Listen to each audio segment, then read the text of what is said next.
Well, hello and welcome to this week's edition of the City Update. I'm your host, Mark Aaron, Multimedia Design Manager for the City of Danville. Joining me this week, I have the Fire Marshal for the Danville Fire Department, Shelby Irving, and also Assistant Fire Marshal, Richie Gwill.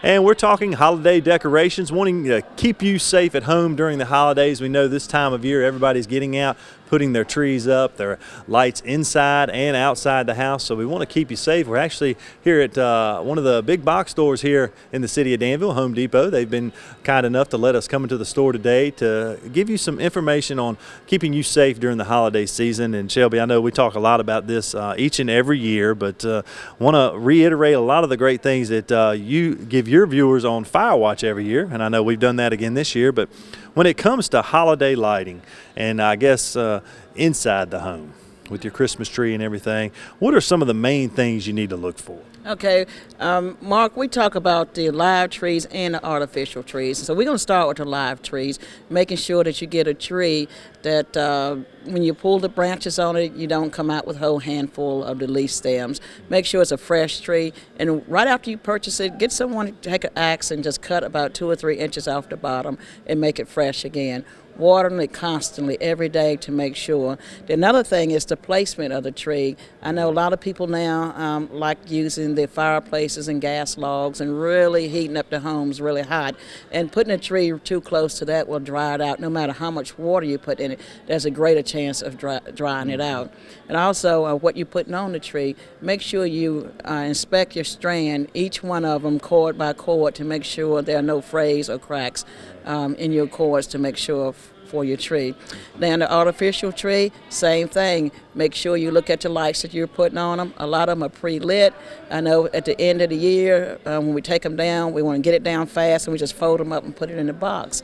Make sure that they take good care and watch those, putting them up, taking them down, to make sure you don't have any frayed wires there as well.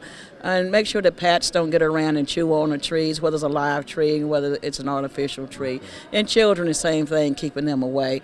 But the key to the live tree is water and more water. And I know, Richie, I've seen videos online of trees that dry out, and they can really catch fire pretty quick, right? It doesn't take much. Right, it doesn't take but a spark. If your electrical system gets overloaded, just a spark from that can make the tree burn, and it burns very rapidly. It's a lot of heat that's given off when that tree is burning, so it will spread to other things in the house, in that room, very rapidly. Yeah. And I know that they have the LED lights now that are kind of cool to the touch. So that seems to be a more reasonable way to go when you want to keep your family safe in the holiday season. They may cost a little more, but that seems like the way to go to keep your family safe. That's correct. There's absolutely no heat with the LED lights. Yeah. You can pick them up, you can hold them forever. So that's a new alternative to it. It's worth the investment of spending a little bit more to get a safer tree in your home. Now let's talk about stringing up all those lights in your home. I know people light up their banisters, and you got all kinds of things plugged into your house and to the electrical outlets during the holiday season. And Richie, I know we've done plenty of shows before in the past of people plugging up appliances into outlets, overloading those outlets, and that seems like something that we really run into during the holiday season. Yeah, not only is it the holiday season, it's heating season as well. Yeah. So not only do you have all the holiday lights, but you have your heaters plugged in too a lot of times. So we do see fires as a result of that. Just be mindful of how many strands you're plugging together. As we talked about just a few minutes ago about the LED lights, you can strand a whole lot more of those together because they don't get hot, they don't pull as much electricity.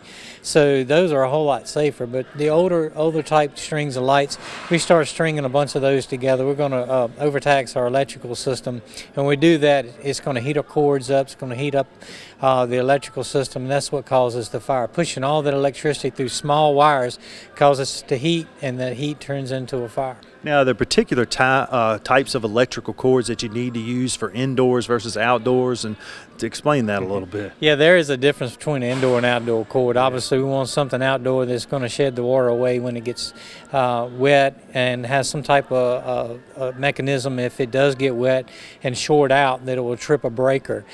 We do see people that take cords that were meant for indoor use only, they'll take them outside and they'll actually burn. Mm-hmm. We've actually had some photos of one that burned all across the grass and causes fires, and we have been to some where they used indoor cords on the outside. So yeah, just be really mindful of what you got. And then same thing with drop cords.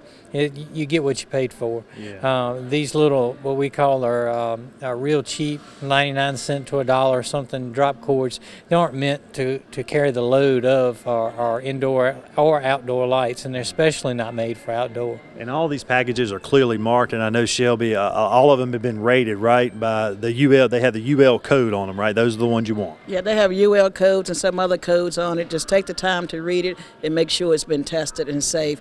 And I just kind of want to piggyback a little bit on what Richie was saying.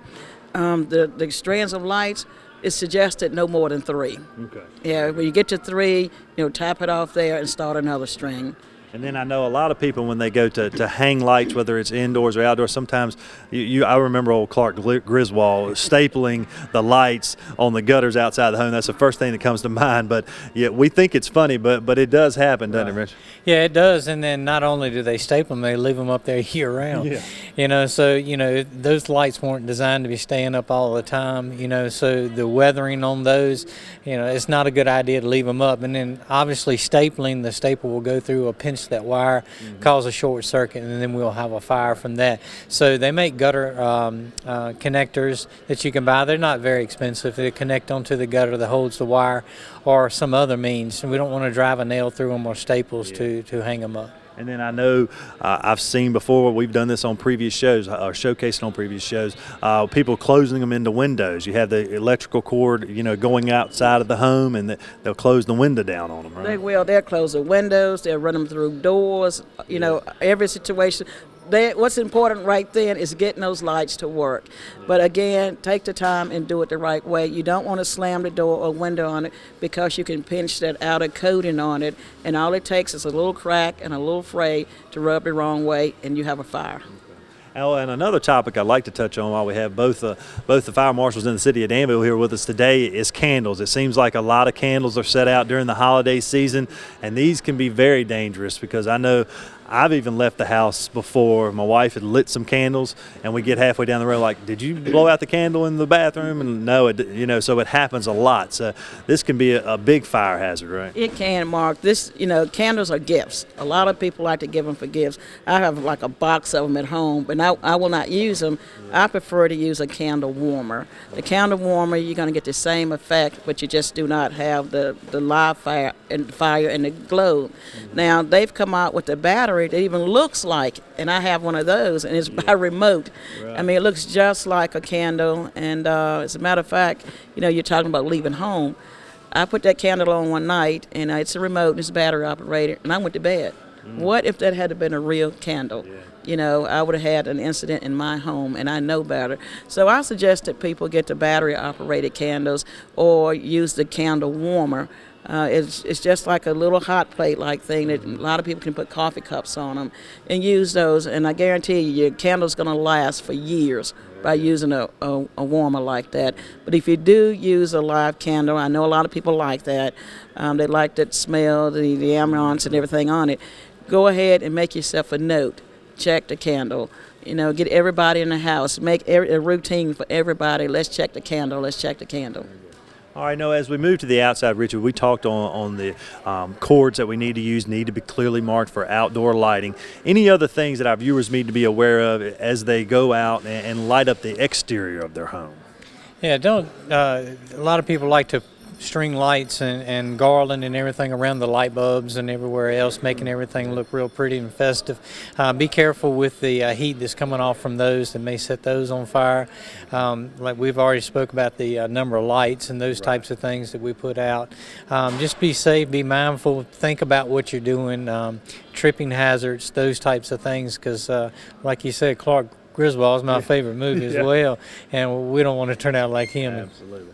Well, while I have both of you here today, I want to talk, we talked a little bit off camera about this, but heating sources. We get into the winter time, a lot of people will use space heaters in their home, and that can always be a tricky situation when you have that external heating source, especially if it's too close to certain objects in the home. So Shelby, while I have you here, I'd like to talk a little bit about that. How can we keep our viewers safe when they're using those external heating sources? Okay.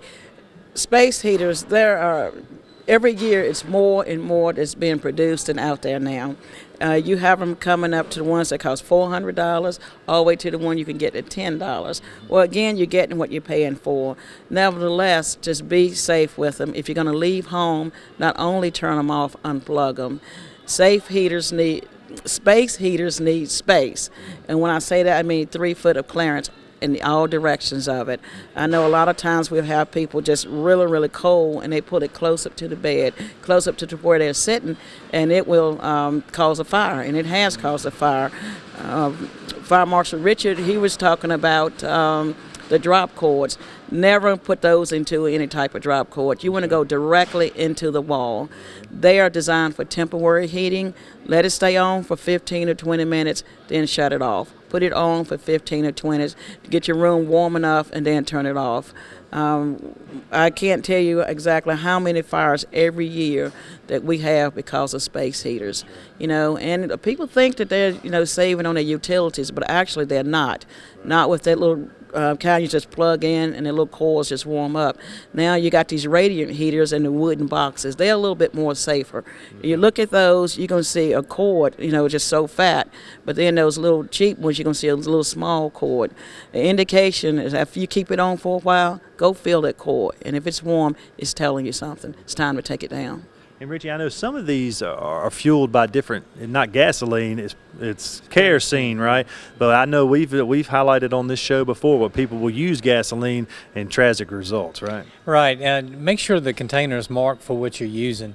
We see people with gasoline cans putting kerosene in them, and they think they'll remember. What happens is they get mixed up when it comes time to fuel it. And so they'll pick up a gasoline can, and it's the results when you put gasoline in a kerosene heater is catastrophic. Yeah. Most of the time the person is burned severely when they light that, and we've had several fires with those. So make sure whatever container you're using is marked for that particular type of fuel. And make sure you keep your fuel source away from your heaters as well. Yesterday I was coming home from church, and I went in to a local convenience store, and there was a lady there, and she had 10 containers with kerosene in them full, and she couldn't even lift them. They were all 5-gallon containers. Was putting them in the trunk of her car. Well, I helped load her, and while I had her there, I gave her a little safety speech of what to do with those, and that really concerned me of her using that much fuel inside of her house in those types of heaters. So I offered, if she needs some help, we'll come there and look at those for her and help her out with the safety. So just keep that in mind if you're using those. Those are, they're safe for short periods of time. We know people do heat with those as their main heat source because we know that sometimes financially they can't afford other types of heating. Just be careful with those. Get maintenance on those. We see them to where burn them year after year and never do maintenance to it. The soot builds up into them. They get to burning erratic. They'll start smoking, and then they can't get them shut off. And you name it, the problems we come up with them. And they're not dryers either. You don't hang your clothes on them or around them to dry your clothes, and we see that as well that causes some of the fires. Well, great information. Shelby, is there anything you'd like to add with the space heaters? Well, the space heaters, again, give them the 3 feet of clearance all the way around. They're temporary use. Make sure you go directly into the wall with those. And if you have questions on any of these points or these safety tips, please feel free to stop by our station or call us at our headquarters station, and that number is 799-5226. And we'll answer what we can. If we need to, we'll come out to your house and see what's going on. Right. Well, a lot of great information on today's show. I'd like to thank both of you for joining us today. Wish both of you a happy holiday season, Merry Christmas, and we hope that all the citizens of Danville will be safe. And if you can use some of the pointers that Shelby and Richard have given on today's show, it'll keep you safe during that holiday season. So again, thank you all both for joining us today. Thank you. And thank you at home for watching. Until next week, have a great day.